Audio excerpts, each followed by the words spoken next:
Yeah.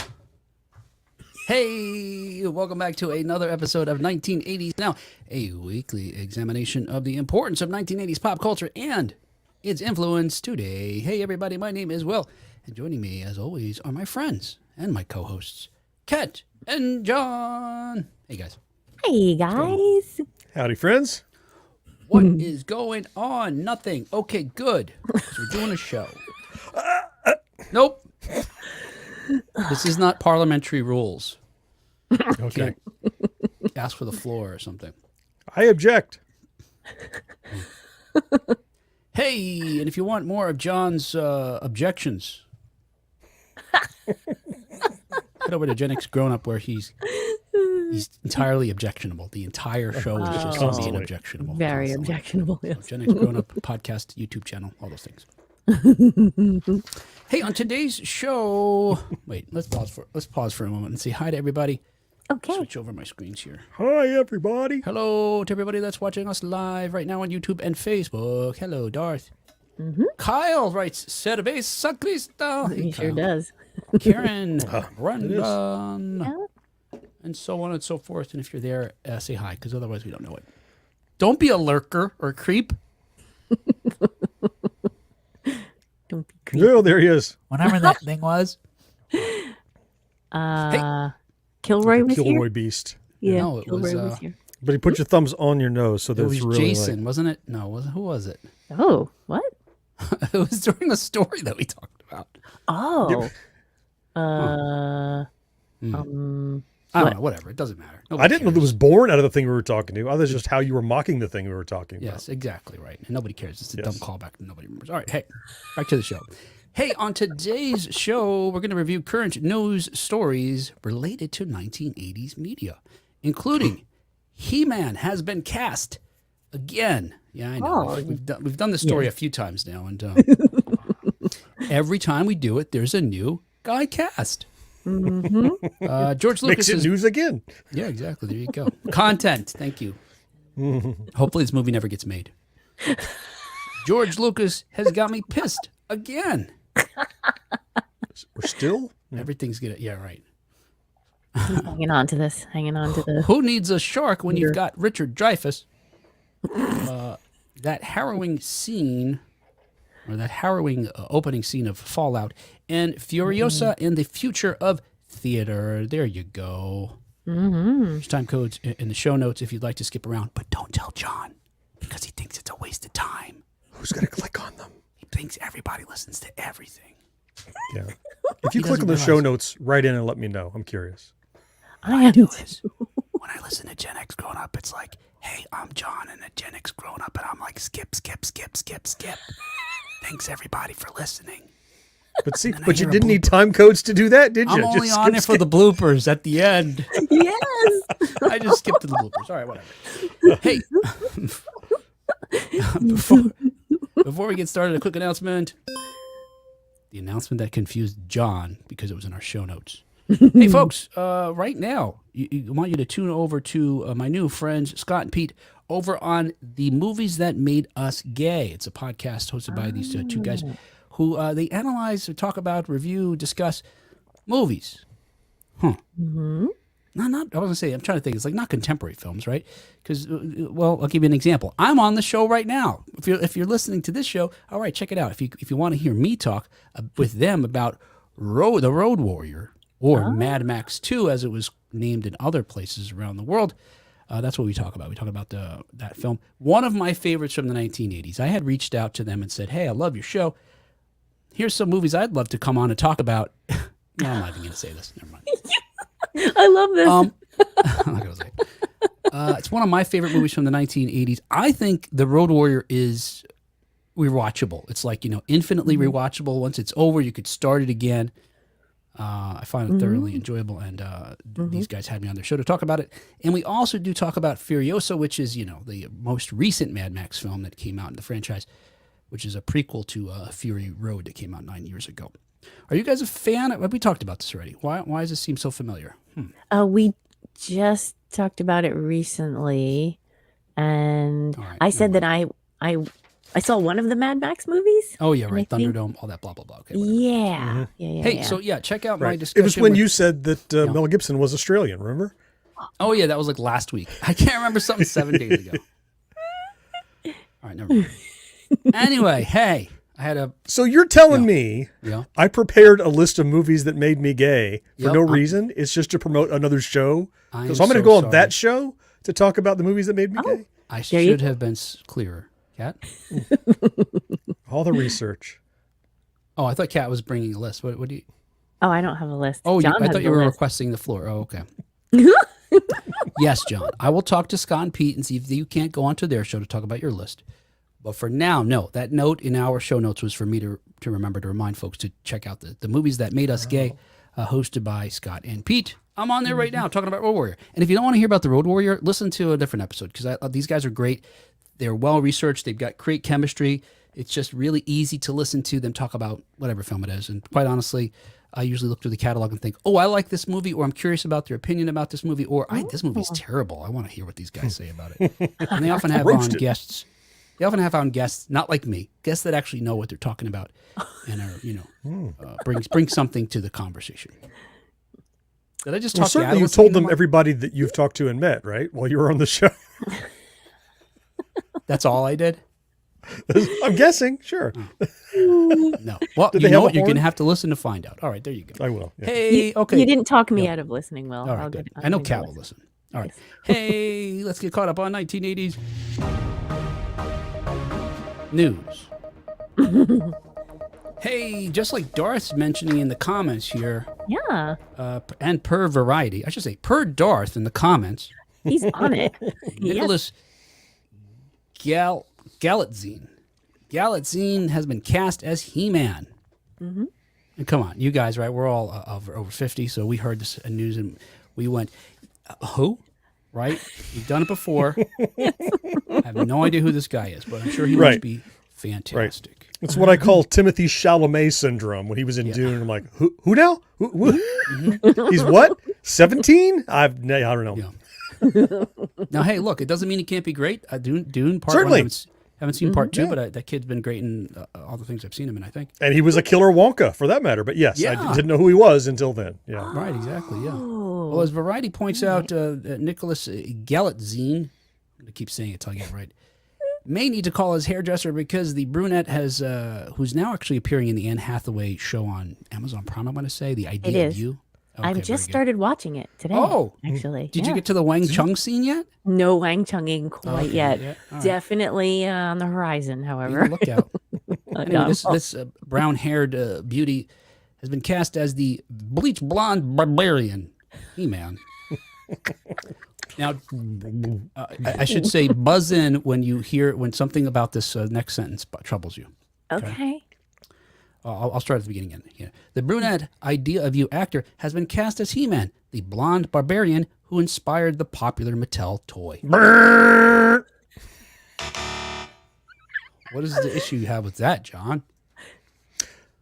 First, I don't like you buzzing me before you even know what I'm going to say. Oh no! I was filling in for your sound effect. Yeah. Oh, thank you. It's as if you buzzed Echoing in. buzz. 'Cause Oh, yes. Yes. That cartoon did not inspire a toy line. It was the other way around. Right. Oh my gosh, I feel so proud of myself because Yeah. while I was reading this, I was like, that does not sound right. And then I forgot to Actually, go it was the toys that inspired the cartoon. yes. Are you happy now? Yeah, right. Yes. Mattel began developing the Masters of the Universe toy line in the late 1970s, and the first action figures were on sale by 1981. It turns out a year prior to that, Mattel approached Filmation to help them market their new toys, and according to Erica Scheimer, the daughter of Lou Scheimer, who co-founded Filmation, in about 1980, Mattel asked Filmation to do the animation for a commercial for the He-Man line. And it was at that same time that Filmation was already developing Black Star. If you remember, that was another sort of Conan-inspired type, Yep. character. And it turns out that Lou Scheimer was really fond of the genre, so he turned to Mattel and said, hey, I want to make this into a show for you guys. Filmation had just been bought out by Westinghouse, and Scheimer got Westinghouse to foot the bill for the whole thing. Wow. But as a result, he asked them for creative control over the cartoon. So he didn't want any of their input. Of course, they did provide some input, and to what extent, Mattel / the comic book writer, that they got to write the story, influence the series or not, it depends who you ask.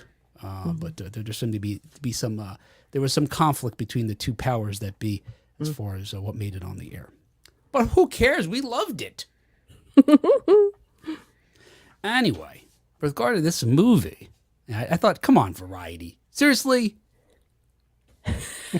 Whatever. Get your facts right. Right.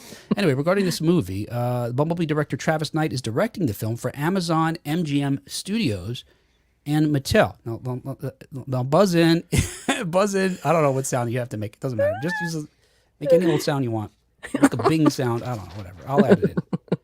Okay. If something strikes you as curious about this, I'll read these two sentences again.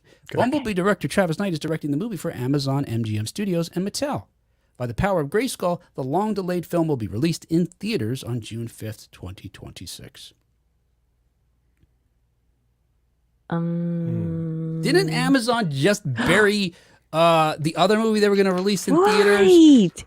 Right. On streaming? Yeah, so we know that, Yes. Talk about our Fall Guy. No, the Roadhouse. Roadhouse, yeah. Oh, the Roadhouse was theirs. That's right. So they're going to release He-Man in the theater? Yeah, but they didn't. Roadhouse, they pulled the bait and switch. Roadhouse. I don't know. I would not trust them at all. So, anyway. Yeah. Masters.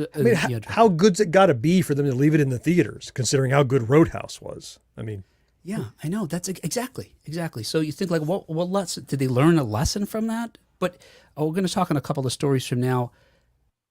Maybe they're smart not to do it in theaters, because what we're seeing is almost an unpredictable trend in theater right now. Yeah. Yeah. Anyway, with regard to Masters of the Universe, we've been talking about it for years because, and it turns out that it's actually the whether it's going to make it to a new live action adaptation was going to make it to the screen or not has been going on for far longer than that. It's been a 2-decade plus journey. The project was set up at Warner Brothers, and thank goodness for Mattel, Warner Brothers just passed it. It got to Sony. Yes.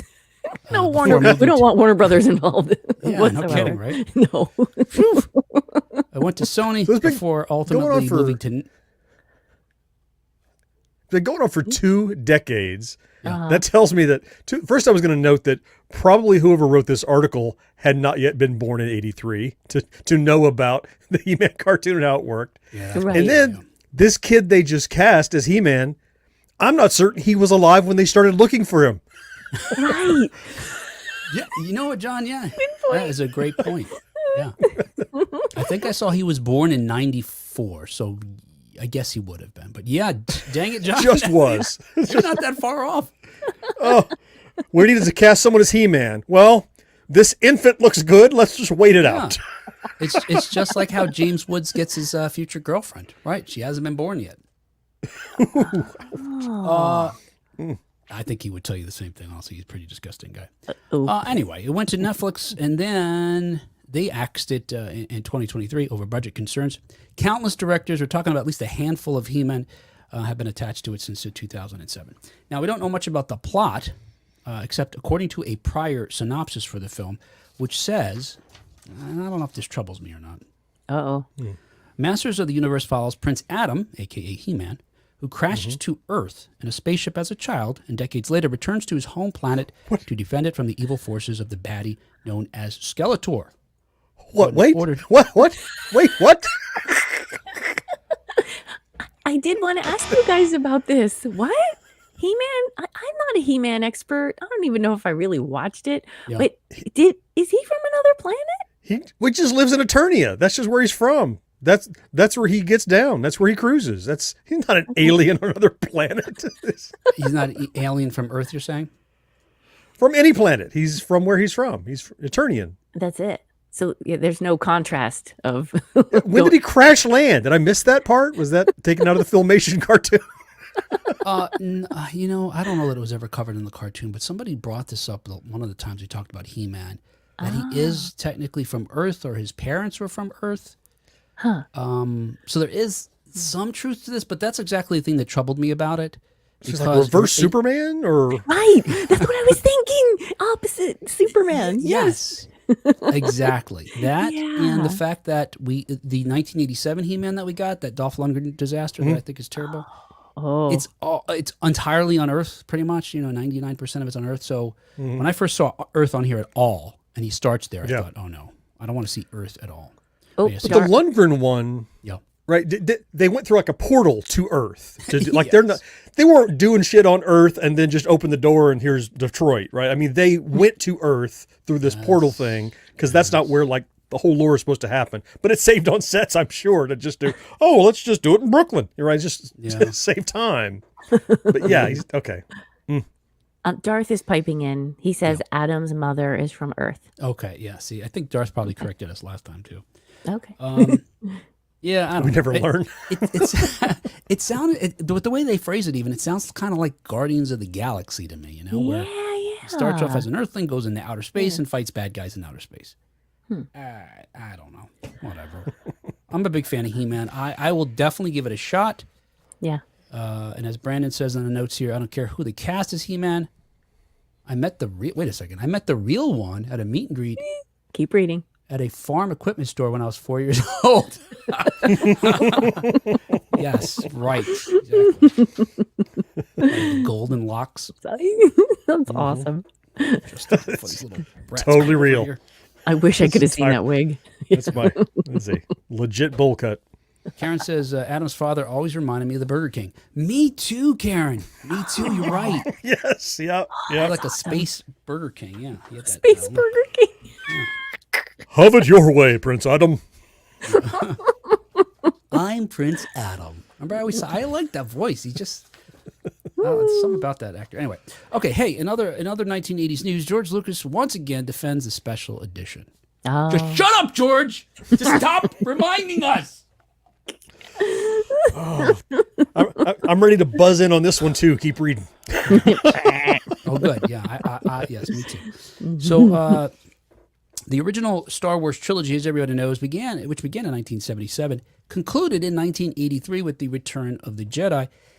In 1999, fans of the franchise were delighted and disappointed with The Phantom Menace, the first new Star Wars film in 25 years. But it was during the production of that film that Lucas began experimenting with making digital movies. And not only did the filmmaker create scenes out of whole, albeit blue cloth, because that Phantom Menace, if you watch the behind the scenes, it's just them running in the blue room, basically. Walking around in a warehouse. And I feel like the movie feels like that too, unfortunately. But anyway, in addition to that, he also believed that the emerging technology could be used to improve, how dare he, the original 3 films. So, timed for the 20th anniversary of A New Hope, Lucas released the then characterized special editions of the trilogy in 1977. The changes Lucas made range from subtle to the highly controversial. Well, That's special. and although Lucas sold Lucasfilm and therefore Star Wars to Disney in 2012, he continues to defend his overhaul of our beloved movies and get this, assures that we will never see the unaltered versions released digitally. But I was hoping it would end with while he's alive. There you go. That's what I'm thinking. ... until I kick it. He doesn't know then. I mean, maybe he doesn't realize that's what they're going to do. I would hope. But anyway, last week at the 77th Cannes Festival, Lucas was honored with a Palme d'Or for his remarkable contribution to cinema. And look, I don't begrudge the man that. Right. Yeah. The advances in filmmaking, wonderful. Yep. In world building, fantastic. Actually making movies when it's just him doing all the things, not so great. He needs a team. Yes, absolutely. Keep him in check. Yeah. Creative efforts, the best ones are collaborative efforts, like our show, is evidenced by this trio here. Prior to receiving the award, Lucas sat down for an interview about his career. And when asked about the divisiveness of the Star Wars special editions, Lucas restated his belief that film belongs to the filmmaker.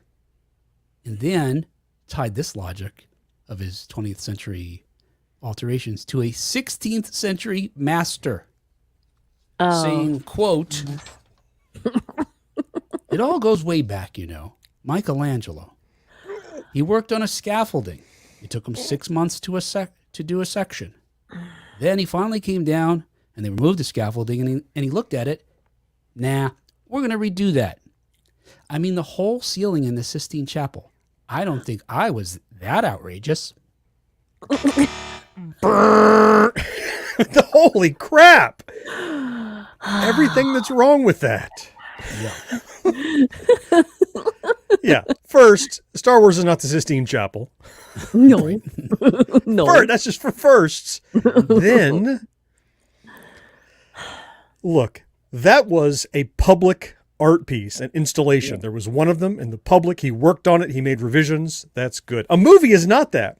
A movie, everyone has their own copy. It belongs to them. You go back, and to destroy something that you have approved and go out the door. Right.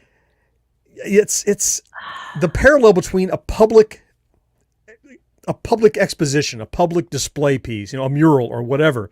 That artist owned that. And plus, he didn't go back and modify the ceiling of the Sistine Chapel 40 years later. Right. During production, he was like, "Oh, let's redo this part. Let's redo that part." And then once it's open to the public, he's like, "There, I'm not going to come in and do touch-ups and go, oh, I put a little more shimmer on his eye here. No, because now I have a new color of paint available." No, that's not how that works. They didn't throw the scaffolding up again.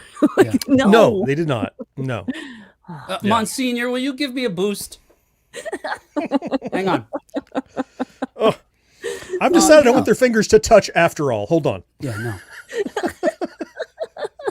Yes. Oh my God, he's done this kind of thing before. Made these allusions to other folks that justify his nonsense. So Delusions. This one got me digging for sure, because like John said, a lot of bells went off. Like, this isn't right on philosophical and I think historical levels. Yeah. Yes. So just to be clear, and I did some digging. Michelangelo, for folks who don't know, I didn't know all the sort of how things lined up necessarily, but he was commissioned by Pope Julius II to paint the ceiling of the Sistine Chapel.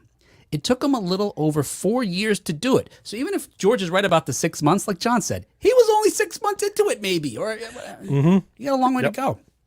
Yes. And he worked from July of 1508 to October of 1512 to finish the paintings. And there's a number of different scenes, that depict different biblical stories. Prior to the project, which, by the way, he didn't want to do. He accepted it reluctantly, wasn't sure he was ever going to get paid, thought they were going to skimp out on the bill. But Michelangelo, it turns out, never painted frescoes. And was learning how to do so as he worked. Okay. And what's even more is he chose to do what they refer to as buon fresco, which is the process of painting on freshly laid plaster, which is, by my reading, the most difficult method and normally reserved to someone who's already mastered frescoes. Well, unfortunately, so even like George is saying, he couldn't go back once it dries. Right. I hope he at least got the rights to the toy line. Right. Michelangelo. Right. It's one thing to make revisions as you go. I need Adam. Complete the set. The set. No, Adam is the chase figure. There's only 666 of those made. Sorry. Yes. I got the clear one. Ooh, he's a force ghost, Adam.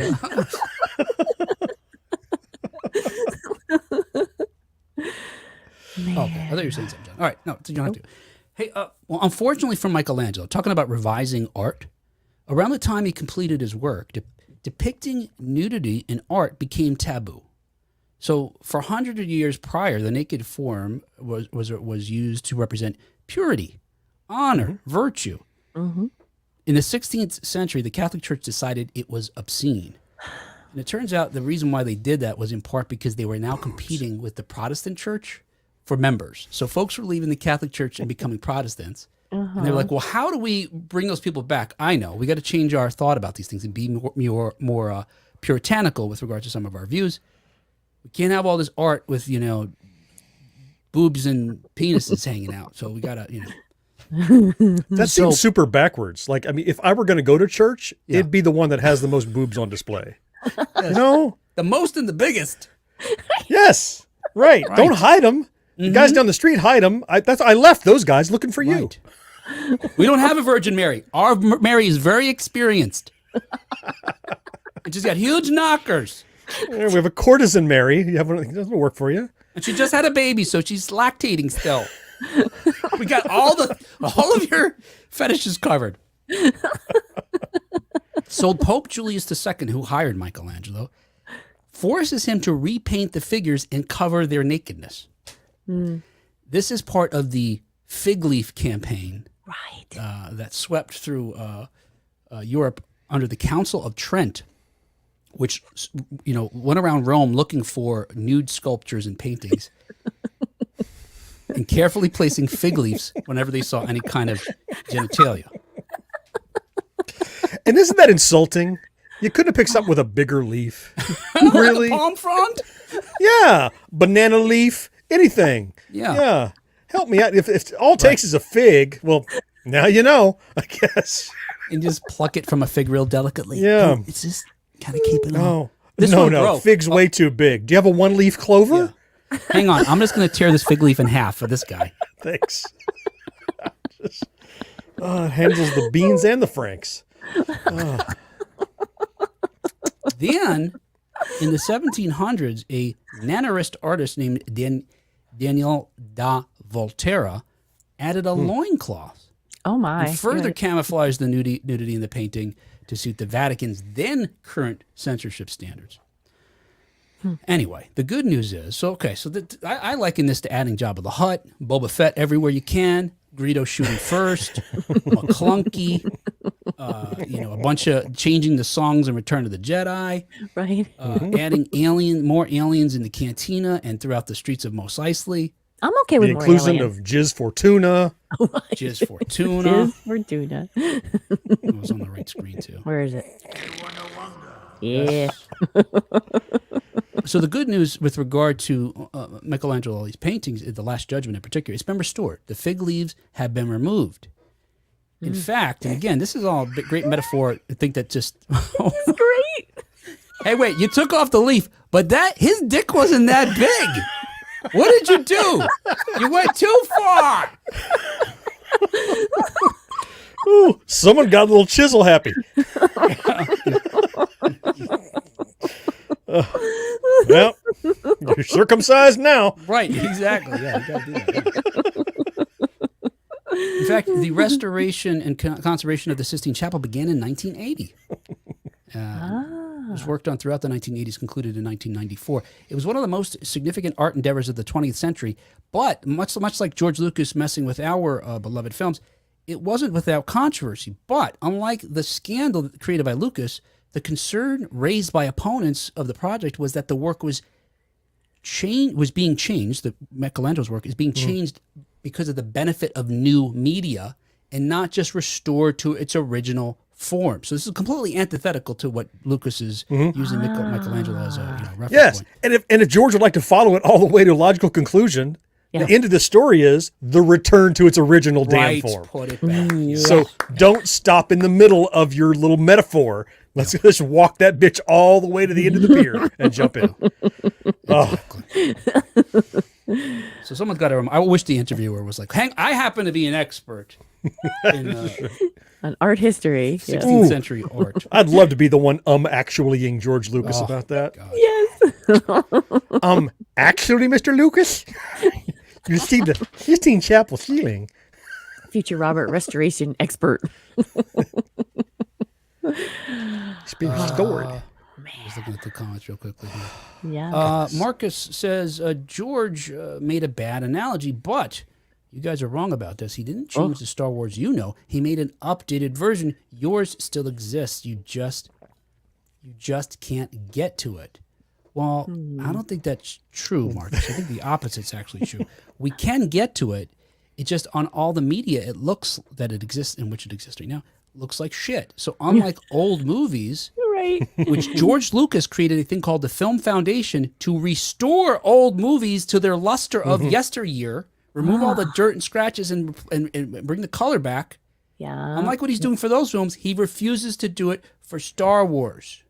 I think maybe Marcus's assertion is that the original version does exist out there, but that does not mean it's still it being in existence and being available are two entirely different things. Yes. It may be in a vault somewhere.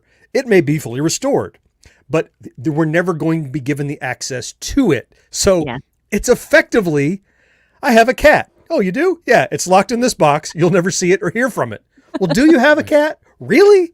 Honestly, I mean, you might as well not have a damn cat because you're getting none of the benefits of pet ownership from that cat in a box. Yeah, and actually taking that further, Lucas, it came out during the time of the People versus George Lucas that he said the original doesn't exist anymore. It's gone. It got destroyed in the process of making the special editions. Bullshit. But Lucas, with regard to seeing a restored original version, which he was asked about also during this Q&A, he said that he was asked if Disney would ever release a 4K or Blu-ray version of the original trilogy. And he says, quote, "We did release the original one on Laserdisc, and everyone got really mad, and they said it looked terrible. And I said, I know it did." Okay. What a dick. I suspect the criticism was about the Laserdisc transfer, not about the quality or contents of the film. Not the content, certainly, but... No, not the Look, content. I've seen what he did. He just literally took the film and put it on laser. So you get a digital version of of inferior technology that already had lost, some of its quality just to time. Yeah. Anyway, Well, I have the VHS copies of the original here in the house. If anybody wants to borrow them, I got a these Harmony here as well. specialized version upstairs. Yeah, I was going to say there are the despecialized versions out there, which are like, we would like to have an official access to these things. Right. I've read documentaries about all the work those guys did that these specialized versions did and the research they've done to make it as accurate as possible. But it's still to the best of their research and recollection. It's not the de facto original. And that's what we don't have access to. Yeah. I agree with Brandon. He says, it seems George Lucas is a pretentious prick. Hey, in other 1980s news, per Vanity Fair, Richard Dreyfuss scares people out of the theater. So they had a Memorial Day screening of Jaws, but it left the audience with a lot more trauma than they probably had seeing the original film. Yeah.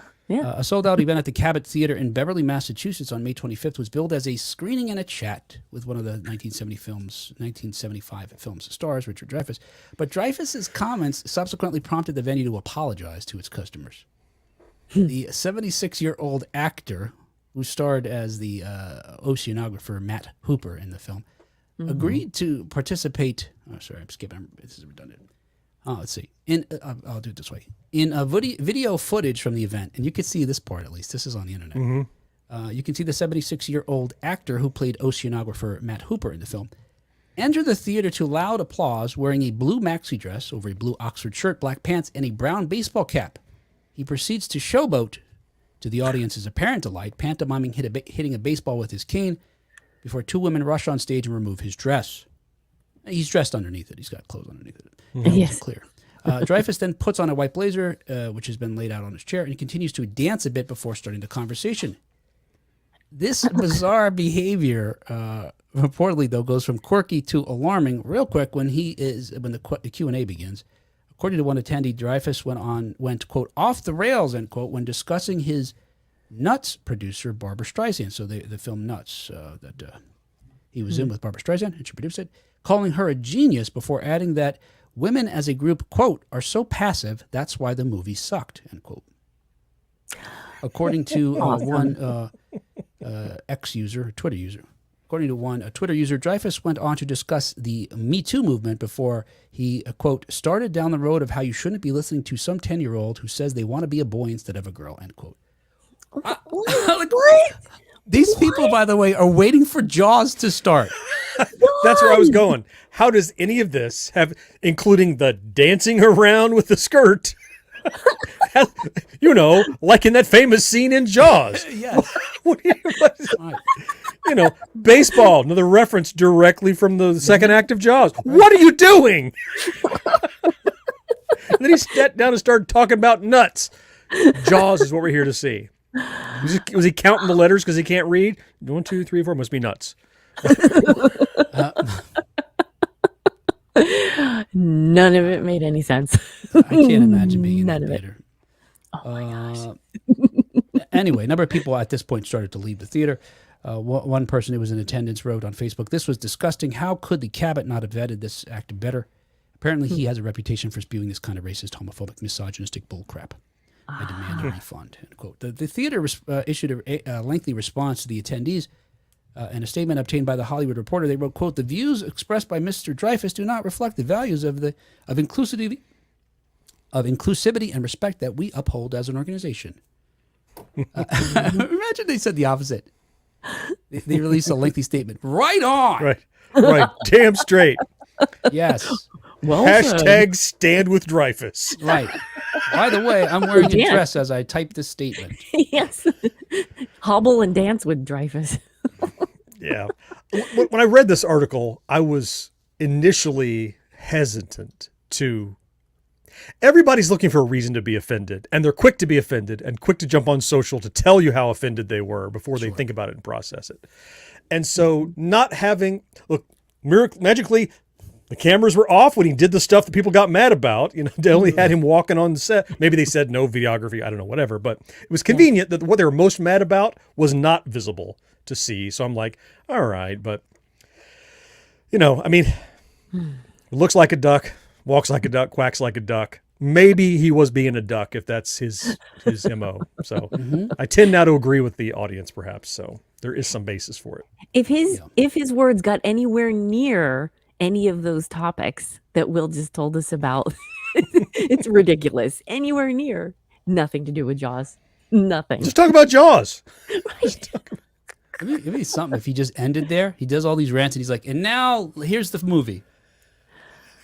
Presumably, this was a conversation that went on a little bit longer and eventually got to the movie. I don't know. That's not covered in these articles. But Okay. anyway, he's no stranger to controversy because last year in an interview with PBS, he defended Laurence Olivier's performance in the 1965 film Othello, in which Olivier stars in blackface. Also at that time, when asked for his thoughts about the Academy Awards' new inclusivity standards, Dreyfuss said, quote, "They make me vomit. No one should be telling me as an artist that I have to give into the latest, most current idea of what morality is." End quote. No, your conscience should do that. Right. Right. No one should need to tell you that, Right. Dreyfuss. I was almost with him on that last one. That's right. You don't need those people telling you those things. Right. You should read the room. You should learn those things. Brandon writes, "Someone should have thrown Dreyfuss a rope and shout, Hooper, tie me a sheep shank." Nice. Nice. Anyway, whatever. Yeah. Disappointing. Yeah, it's always a bummer when, look. I honestly, so I rewatched, I mentioned I watched the Road Warrior with Scott and Pete. Rewatched it to talk to them about it. And look, Mel Gibson's in it. And Mel Gibson, certainly in the most recent, last 10 years or so, 15 years, has done a number of things that were controversial and dug himself into some holes, racist, misogynistic, and so on and so forth. Yes. And we, it's always this challenger sort of debate I have with myself with regard to, the artist and the art, that idea. Can we really separate these things? And I'll be honest with you. Mel Gibson, I don't care for him nowadays, certainly his public persona, but I watched all Lethal Weapon still. I watch all the Mad Max movies still, and I thoroughly enjoy them. But there's something, I don't know, to me that's especially a bummer about Richard Dreyfuss, who I also loved in movies from the 70s and 80s. I don't know. For some reason, this one bothers me more. I don't know. Does it? Yeah. I'm pretty good about separating, controversial artists from art. The only time that I really can't do it is if something is like a little too coincidentally close to home. Like if I can't think of a great example, but I'll make one up. For example, I'm watching an old episode of The Cosby Show, and there's something in there about date rape drugs or something. You're like, ooh, Right, that's, right. because it's like the streams are crossing. Well, no, there's this thing, this fiction I'm enjoying, but they're touching on the problem that I have. As long as they're separate, as long as, Mad Max is, driving around the desert, in his car. Right. I don't connect that immediately and viscerally to what I think about him personally. But when those streams cross, like I said, that's when there's a kind of it sparks in my brain and I go, oh yeah, I forgot. I don't like that. Yeah. Short circuit. Yeah. Yeah. Yeah, I think I'm pretty good at disconnecting it too. I'm not even trying that hard. I'm just sort of like one of my favorite movies of all time is Braveheart. You know, I know it's not 80s, but and Mel Gibson, like he's amazing in it, right? And I can still watch that and enjoy it for what it is. And I feel bummed that he's behaving the way that he has been recently, but yeah, I'm still going to enjoy the original thing. Yeah. It's the performance that I'm watching. You know, it's not. I'm not joining the fan club. I'm like, let's see this artist do this thing. Yeah, yeah. Marcus says, I'm still listening to you guys, even though you were recently discourteous to me. I don't know what that's about. Could be anything. Discourteous to him. He's probably talking about John, and it's just daily conversations. Could be anything. He's very sensitive. Or maybe it's about disagreeing with his opinion about the Star Wars movies. You know, as we chat, I've been watching the Facebook numbers go down of viewers. Oh no! And it's like I was curious at what point they would jump off. Was it the movies that made us gay, or me talking about how Richard Dreyfuss is an asshole for saying all these horrible things? But good, leave. We don't want that kind of people who support those messages. Get out. Right. Richard Dreyfuss is a national treasure. Yeah. Good thing nobody on our Facebook page actually watches our videos, because our followers would be halved. Hey, otherwise, in other 1980s news, Fallout has proven to be anything but a bomb for Amazon's Prime Video. Have you guys checked out this show? I just watched that opening scene. Okay. I haven't watched anything else though. Have you watched the series, John? I watched the pilot, which is a movie. The pilot, I think it's hour and a half, hour 45. It's a big first episode, but you kind of need it. Okay. Kind of need it, because otherwise breaking that into 2 episodes, people might not have stuck around to really understand what the show is about. So yes, I watched the pilot, and I'll probably watch more. I think it's well done. I enjoy it. Yeah, and after the pilot, I guess just to encourage you to finish it, it really starts to take off then, you know. You're right, there's a lot of sort of, it's not even world building, because they do exposition at the same time they're doing action. So they're able to maintain your interest, I think. But good. The way the episodes follow, I think, is even more engaging and has a quicker pace that allows you to get more wrapped up in it. Anyway, I bring this up for a particular reason that won't surprise you, because of the nature, I guess, or what. I'll just tell you, but I'm going to give you some deets first. So, according to the streamer, Amazon that is, the series, which is based on the video game of the same name, if you didn't know, it pulled in 65 million viewers in its first 16 days of availability. With its first season, the entire first season dropping in April. That makes it the second most watched title ever on the platform, and the most watched title since the debut of Lord of the Rings, The Rings of Power, back in 2022. Good for them. Okay. This is what I want you to know. The series is set in the year 2296, 219 years after a nuclear war between the U.S. and China in 2077. And the story unfolds in an alternate history where pre-war humanity's reliance on nuclear power led to a retro-futuristic society. So it looks like the 1950s, but they have technology that exceeds what we had in the 1950s, and a lot of it's like atomic based. But they've got robots and other kinds of advances that we still don't have today.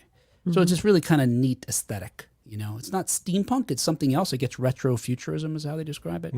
But of course, I bring it up because even though it's set in the 1950s. It's interesting, I suppose, in the sense that, in the 1980s, there was so much of a connection to the 1950s. Well, it kind of works both ways, because this 1950s films or TV show is reminiscent to me of the 1980s just because of the threat of a nuclear war. Yes. And after the bombs in this movie drop, many survivors live underground in bunkers that they call vaults to protect themselves from what is outside of the vaults, on the surface. Radiation, mutants, bandits, but most of the folks in the vaults don't really know what's on the surface, and many of the people on the surface don't know what's going on in the vaults. Because they've been in there for generations now. Yeah, Yeah. right. Yeah, and the show it follows a number of different characters, but the one in particular that I wanted to bring up is Cooper Howard, who's a silver screen cowboy. So again, thinking about the 1950s, they were into atomic age, stuff, even including science fiction, westerns, and also they had this, like we had in the 1980s, this fear of communism, Cold War. Yes. That could turn hot at any moment.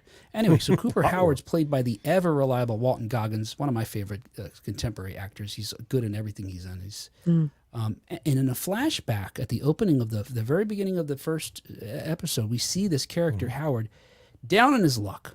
Even though he played a cowboy in the movies, he's now playing a cowboy at a children's birthday party.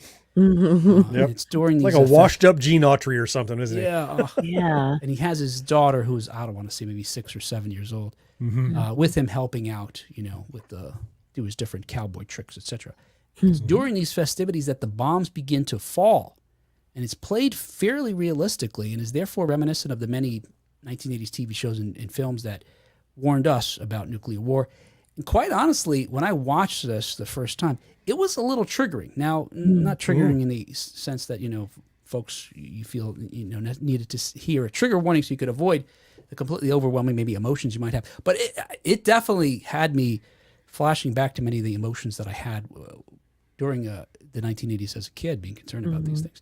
And I do have the clip that I'll play for you guys and anybody still with us on the live that wasn't scared away by talking about Richard Dreyfuss.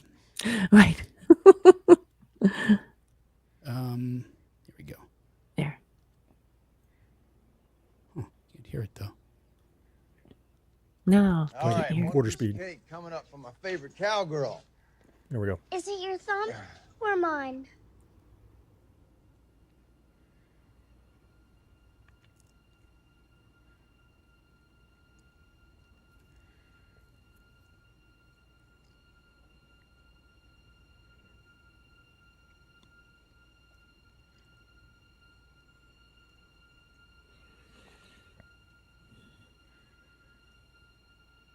That's smoke, Janie. It's just a fire.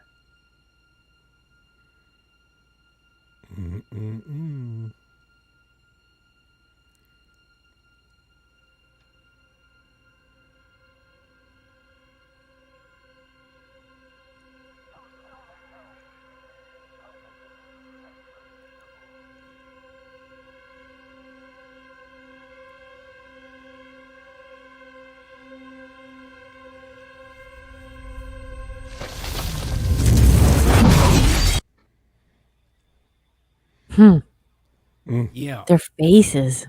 Yeah.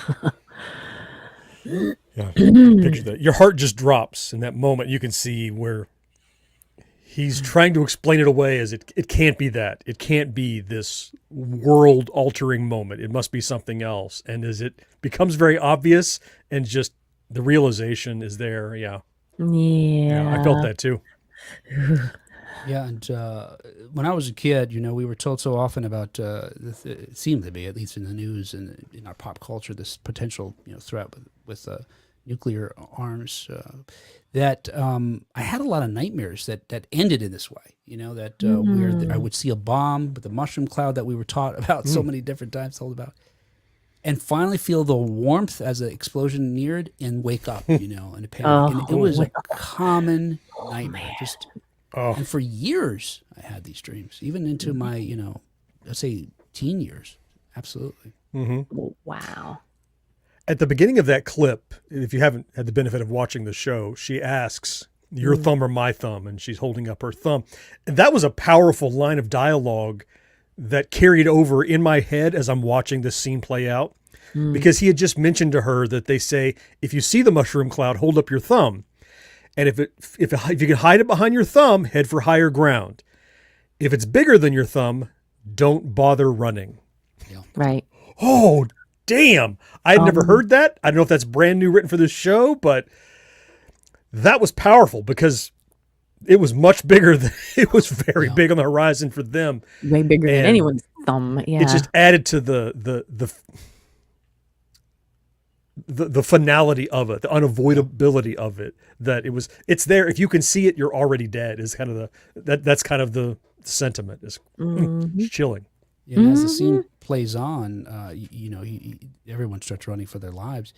And you get a sense because, look, he's the star. This is the lead character. He's got to survive, right? I mean, it's just one bomb, and he's already running. And then the camera pulls out where you see more bombs striking this area where they live. There's more bombs, and the road he's on looks like it's heading for them. Oh my gosh. You should definitely check out the show to see what happens next, of course. But when asked about how he felt about the scene, Goggins told comicbook.com, quote, I think the thing I didn't realize until I got there that day, we got into this, is that I was given the opportunity to experience this horrific event for all of humanity. I took that responsibility seriously. When I watch it now, I'm moved emotionally, and it makes me cry for the world. Yeah. Hug your loved ones. Amazon's already renewed Fallout for Season 2.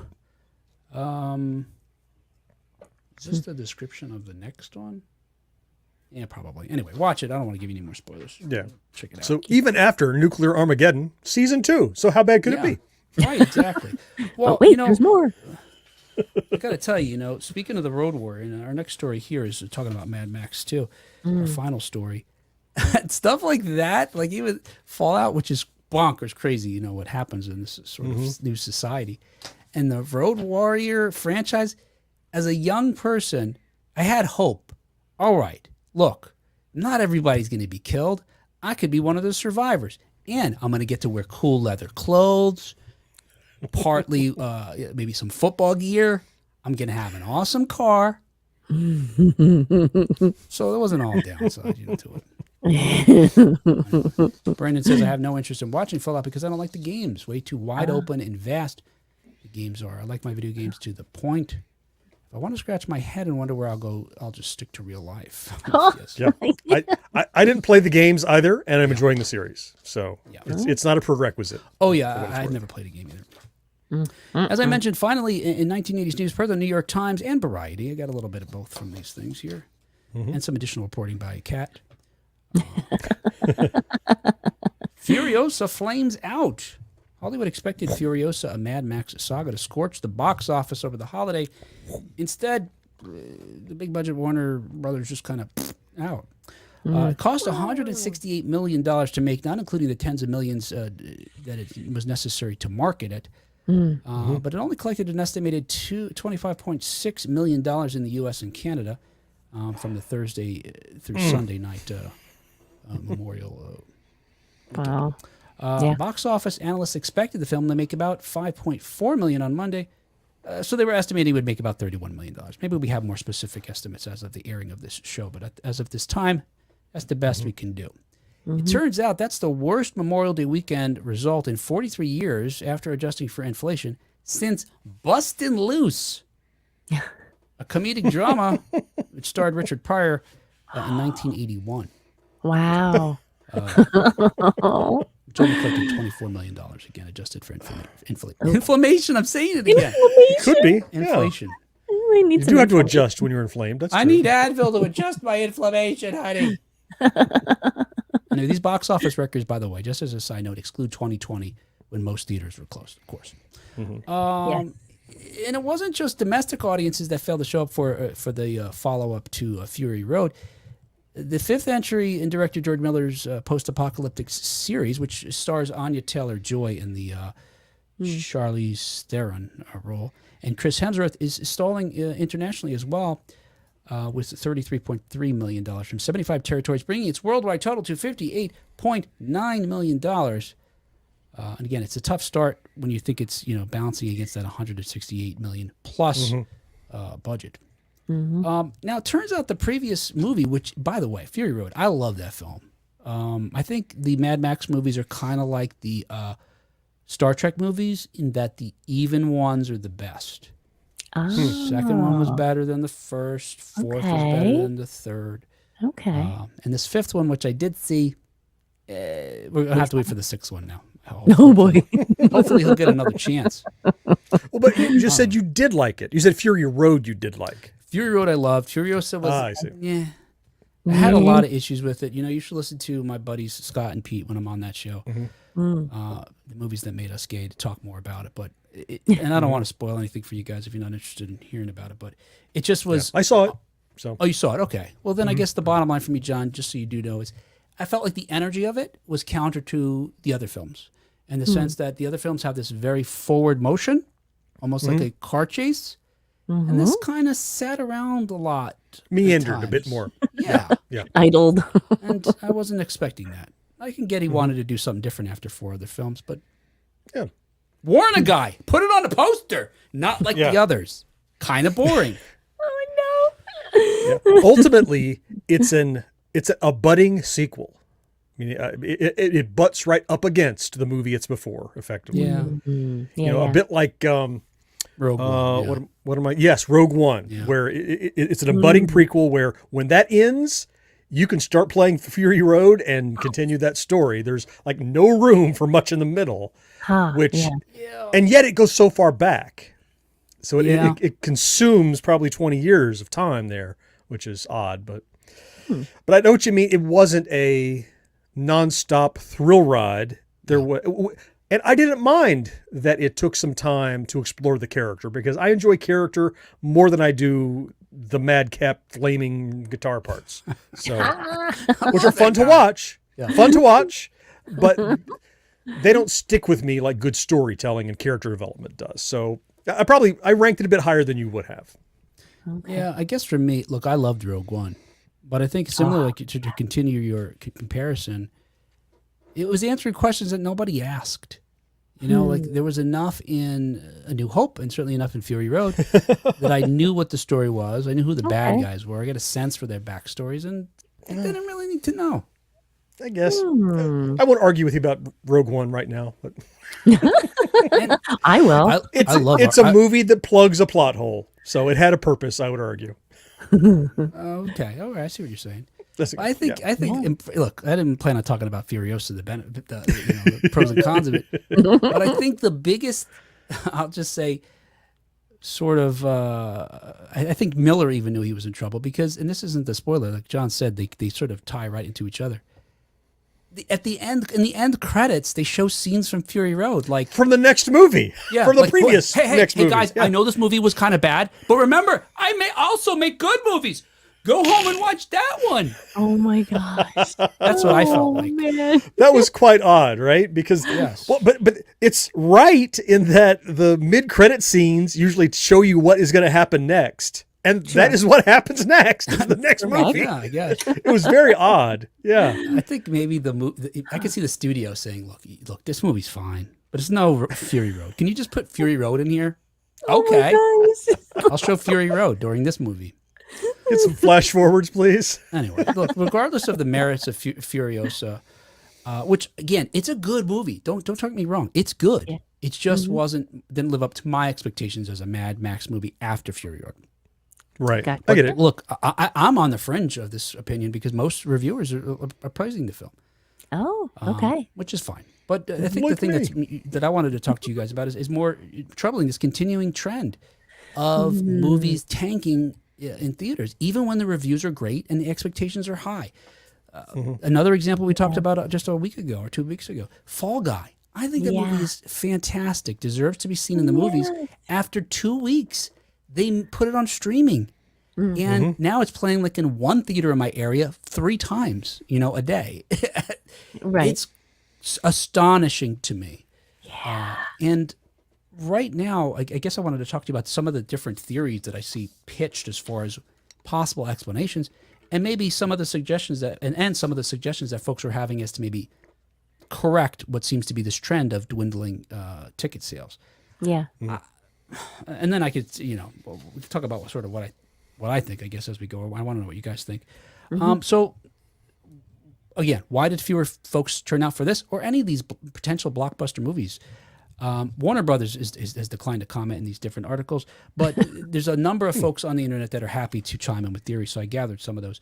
One of them suggested that it's because it's a prequel. And not only that it's a prequel, but also they had to recast the main character, Furiosa, in part because Charlize Theron said, "I don't want to do it, man. Making that movie was fucking horrible." And Anya Taylor-Joy or Anya Joy Taylor, Taylor-Joy, Anya Taylor-Joy. Right. said the same yeah. thing. She had a horrible experience making the movie. So She was only in half of it. oh gosh. So and they suggest look at Solo, a Star Wars story. Isn't that a similar way in the sense that look, you don't have Harrison Ford, so the movie tanks. Yeah. I don't know that I agree with that. And I think you can't talk about Solo because when did Solo come out? Even wasn't that pre-pandemic? So Oh yeah, know. that was pre-pandemic. Again, I think for sure. I think pandemic's sort of a pivot point. I don't know if I buy this prequels can't do well. Here's Depends on the prequel. Yeah, It depends on the story. exactly. Another one was that it's just for fans. That despite a female protagonist in Furiosa, the prequel didn't meaningfully expand beyond its core demographic of older male moviegoers. Said differently, it's not a 4-quadrant movie. 4-quadrant movie means it appeals to everybody, which is Right. Yeah. again, we have plenty of films that are niche and they do well, I think. And look, folks often point to, Barbie and Oppenheimer of last year. I don't know that those have in a Venn diagram, how much those audiences overlapped. One was probably more male skewing and one more female skewing. Yeah. But they I were don't know. both monster billion-dollar hit movies.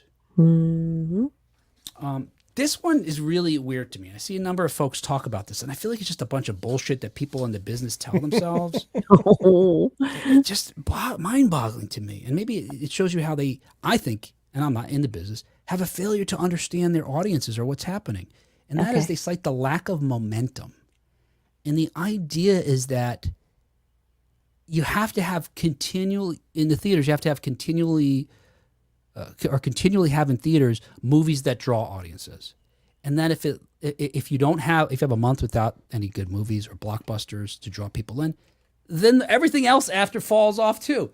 That makes no sense to It me. makes no sense to me either. I would think in so many ways it should go the other way, where you're kind of like, oh man, I wish a really good movie would come along. It's been a little dry. Yeah, you're Right. anticipating Yeah. something like a Right. roller coaster. You Yeah. got your. I'm peak and scrolling then- my app.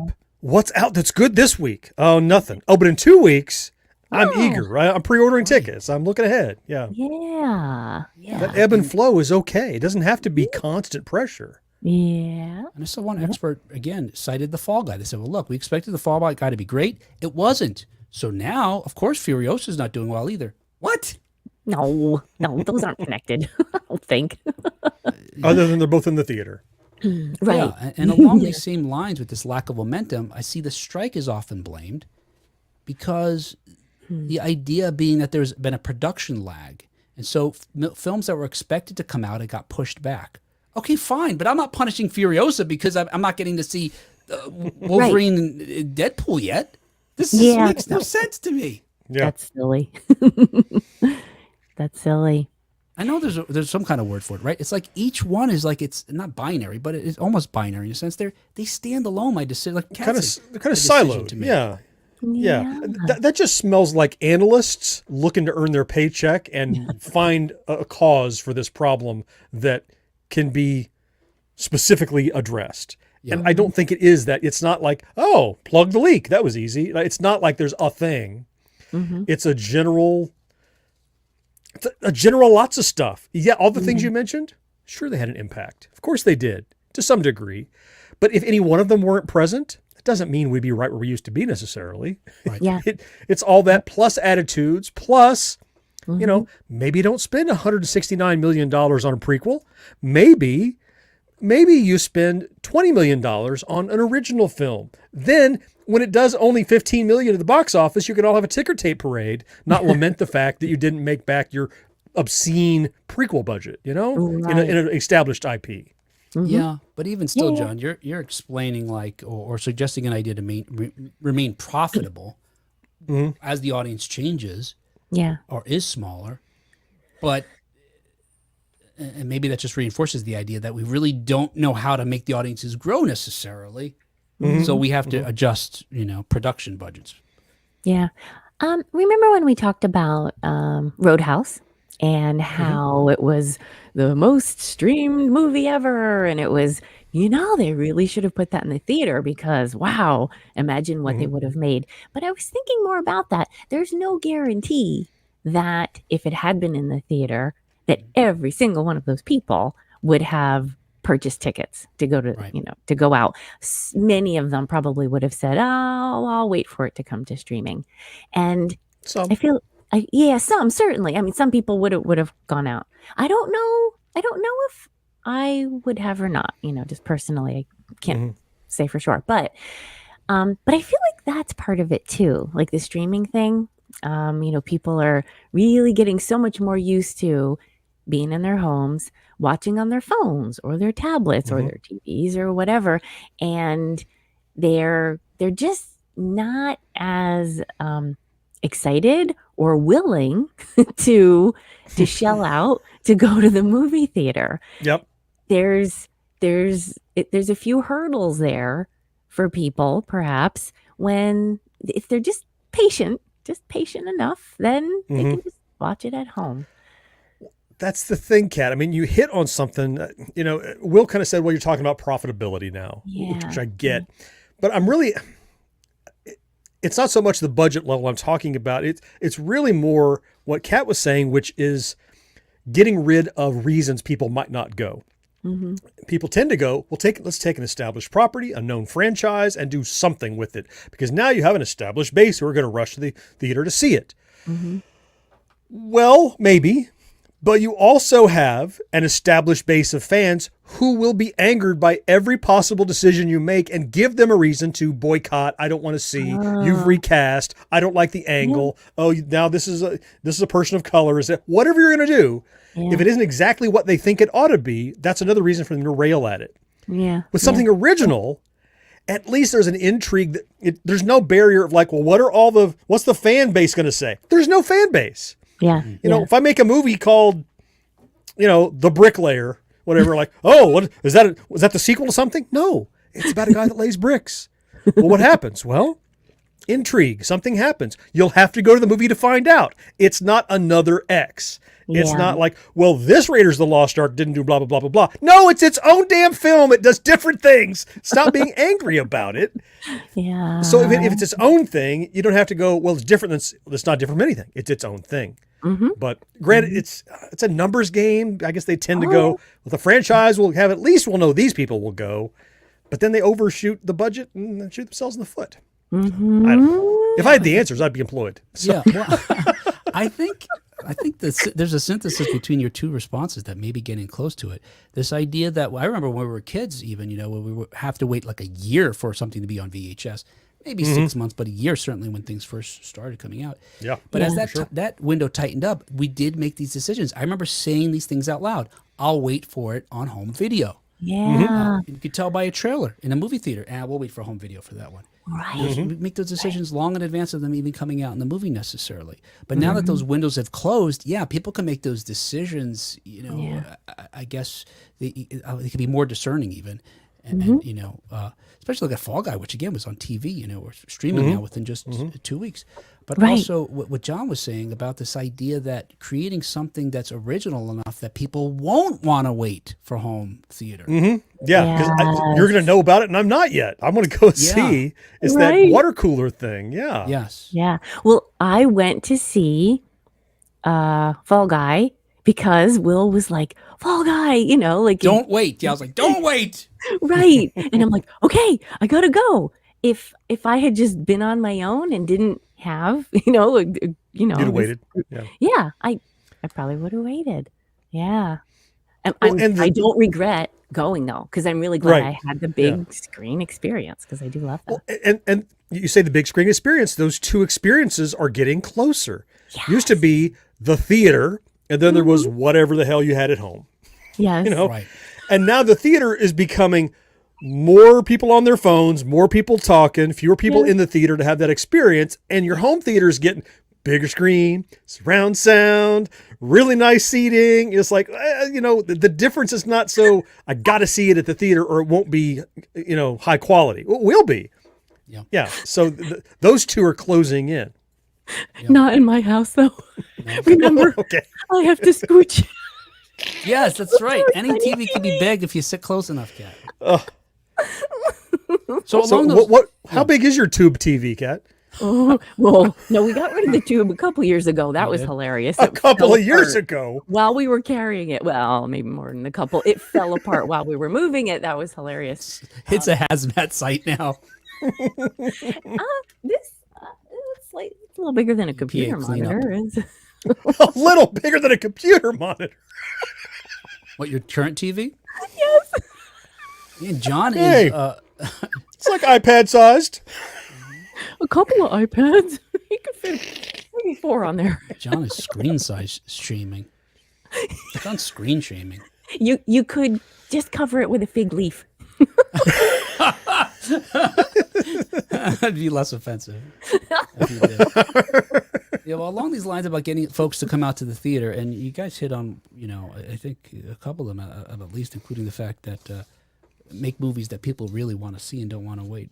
I did gather some other suggestions from folks, and it's along these lines of what you're saying, making it different enough from your home experience, or at least maybe slightly better or different, I guess. Like with exclusive popcorn buckets. Now with fuckable popcorn buckets. Just say it. Yes. Just say it. Just The say it. new Muppet movie. This Remember popcorn- Miss Piggy? Oh no! Miss Piggy's like, She's so surprised. yes, I want to get the surprise Miss Piggy bucket. I have to tell you guys. My husband was watching this TikTok video on the cost of the refreshments, right? Popcorn, soda. And this guy was giving tips, insider tips on how to get your refreshments for free or cheap or whatever. And one of the suggestions was after, enter the theater, go find a trash can, get out a large popcorn bucket that someone has thrown away. And then you bring that and say, I'd like my refill, please. And then we were saying, Oh my- no, look for holes first. No. They refill it. Just why is it coming out of the? Oh no! Or look for holes. Oh, yes, look for holes Your first. husband was watching it. Yes. This one doesn't have a hole. Here's one of the good ones. So here's some other suggestions that folks made on the internet, some different articles that I read. Improve the experience, including the cleanliness. They made some comments that some movie theaters are just not up to par. I think most of the theaters in my area have since, in the last few years, certainly since the pandemic, stepped it up a little bit as far as the seating, etc. We do have, most of our theaters have all the theaters have the assigned seating now. Many of them have the reclining seats, not all of them, Yeah. but they've at least gotten newer seats. Yeah. But I imagine there's still theaters around the country and world that aren't even up to that standard. One thing that folks are suggesting in many theaters to bounce back after the pandemic and still maintain some good ticket sales, show older classic films. I don't know. For me, that's like anomalous or something. Jaws. That's just like, well, like Jaws with Richard Dreyfuss. But without Dreyfuss. Yes. Kids today.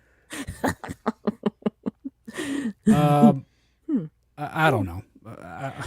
I guess that doesn't get me to the theater, especially if it's a movie I have at home. Right. Better food. So there are some theaters that provide food other than just your chicken fingers and nachos. Well, there's something around here called the Movie Tavern. It's you go and you can have dinner and watch your movie. It's a restaurant-ish experience. Look, I'd be for it if as long as there's not a wait staff that comes by during the movie. Is there anything else I can get you? Like, sit down. I don't need better food. I could use cheaper food. Like if the food was more reasonable, I wouldn't feel the need to smuggle in food when I go to the movies. But I do. I smuggle in a drink. I smuggle in chips. Your salsa, or your nachos, your salsa, and your cheese. I have been known to smuggle in nachos. Yeah, I mean, seriously, because there's nothing you have on that menu that's worth the $15 you're asking for it. Fact. Fact. Oh, Did you ever That is a sack of chips and a little thing of cheese is all that is. Did you ever see that Nathan Fielder where I think it was a Nathan For You, that show where he tries to help struggling businesses, right? But he does it in the most ridiculous ways. No. And one of them was he had a guy who, like a mom and pop store that was selling chili. Like that was their claim to fame. But it was something like whenever there's a hockey game, then their business drops because people just eat at the hockey. So Nathan made a suit that's filled with chili and had a pump system where it could pump out chili out of one tube in one arm and sour cream out of the other arm. And he would walk through the stadium with this suit that was made to look. He had to get through, he had to get through the screeners. He walked through the stadium, saying to people, "Hey, do you want any chili? I'm selling chili." And then he'd open up his jacket. He had bowls and napkins, and he would squirt it out of his arm. That's John going to the movies.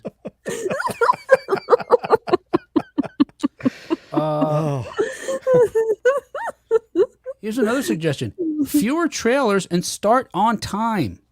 Yeah, I don't know when that happened. It used to be that the movie starts at 7. You got to get there before 7. We want the same 7, number of starts at trailers, 7:30. but start on time. Yeah, Right. That's fine. You can start playing them before we get there, but start the movie on time. Yeah, that seemed to be how it used to be. Yeah. Yeah. Here's a suggestion. Lynch Nicole Kidman, it says here. Oh gosh. Much like the Calvert, what was it? Wherever that theater was, we do not condone or agree with the sentiment.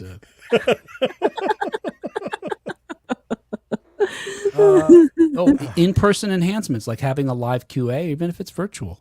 Maybe there's, you could have a. And finally, make movies worth seeing was a thing. Yeah. Oh. That's asking too much. Which I think, well, it's like what Quality you said. movies? Yeah. Yeah. These runaway surprise movies that are huge are usually these outliers. You're right. I think they are. Like they're quirky and they're different. They're taking a chance. I mean, Barbie and Oppenheimer were big budget movies, so it's not that. Right. Yeah. It's that the subject matter, something that catches folks' attention and catches fire like that. Yeah. Well, I think of like the Late Night with the Devil just a few months ago. Yeah. Not a franchise, Right. brand new, and I could not wait to go to the theater to see it. Too, right? No part of me was like, I wonder when that's coming out. No, I'm like, what's the release date? I'm getting my tickets. I got to see what they're doing here, Right. That's it, John. It's that, and I think it was the same with Barbie. I gotta see what they're doing, what folks are talking about. Yeah. Really compelling. Yeah. I want to point out Karen made mention of the pause button as being important.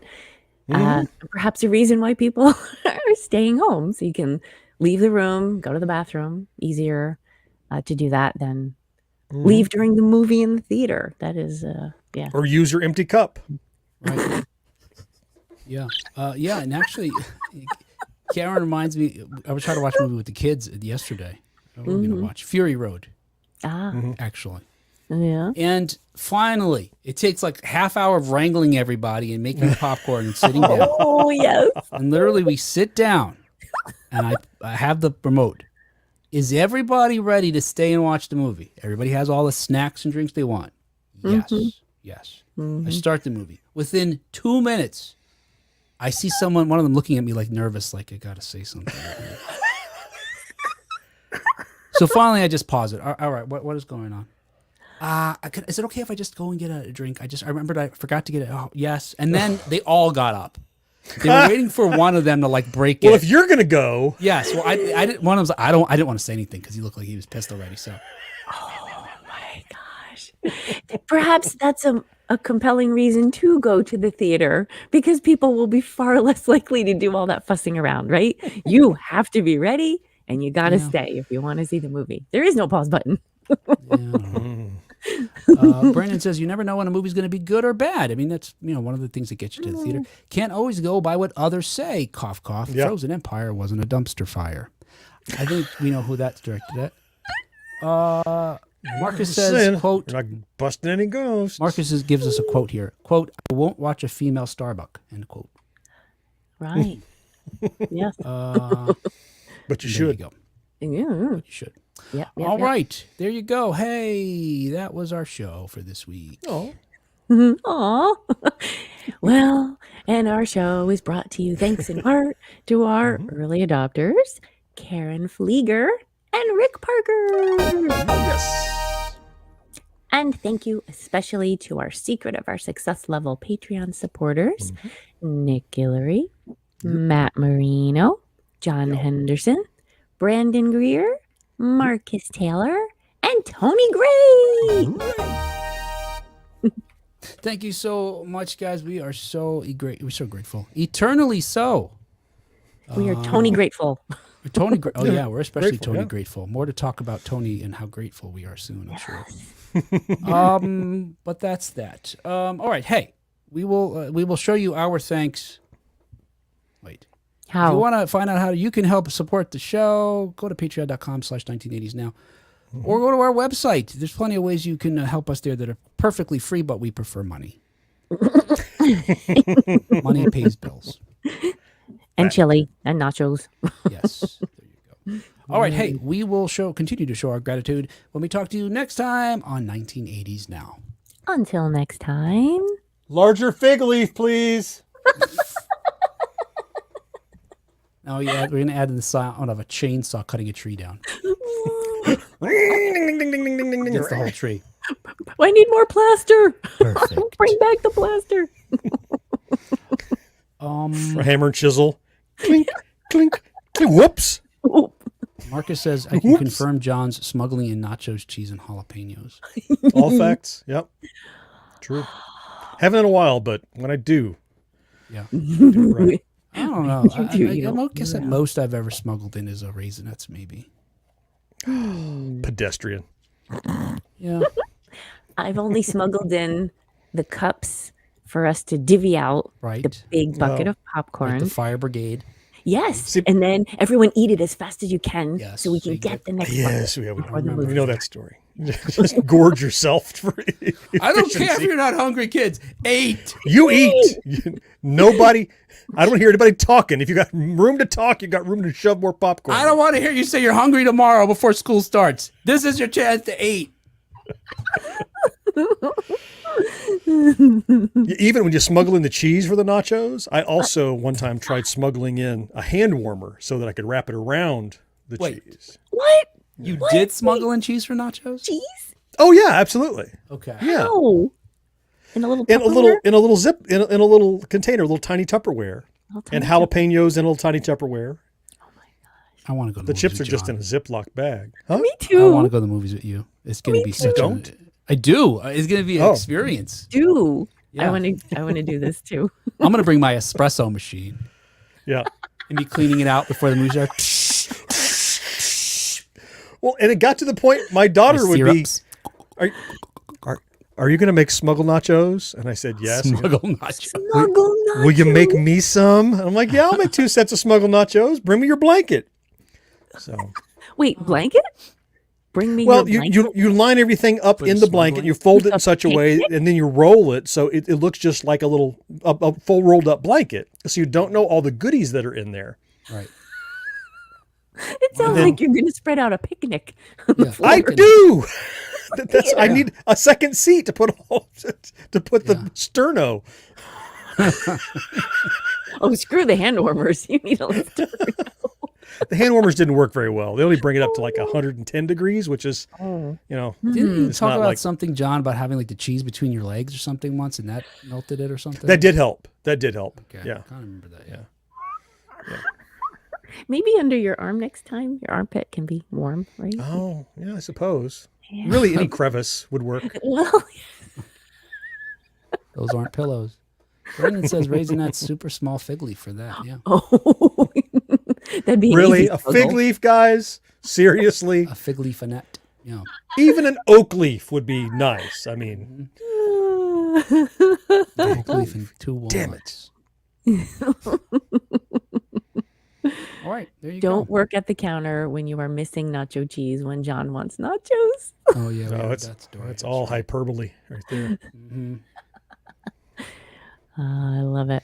You ask one question, suddenly you're a madman. Suddenly your picture's up behind a concession stand. Do not- You're banned. Right. It says do not disappoint. Oh, okay. I thought more you had to show up at the theater and identify yourself. Hi, my name is John. I'm a known service worker offender. I'm a no nacho smuggler. Law requires that I tell you that I have a pants full of cheese, a pocket full of cheese, and a. In a I'm blanket. not allowed within 30 yards of a Frito-Lay factory. What you have is chips and salsa.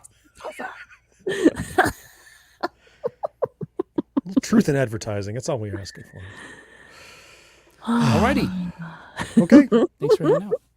Thank you, everyone. Talk to you some other time. Thank you, everyone, treat. for making Good it night. extra fun. Yeah.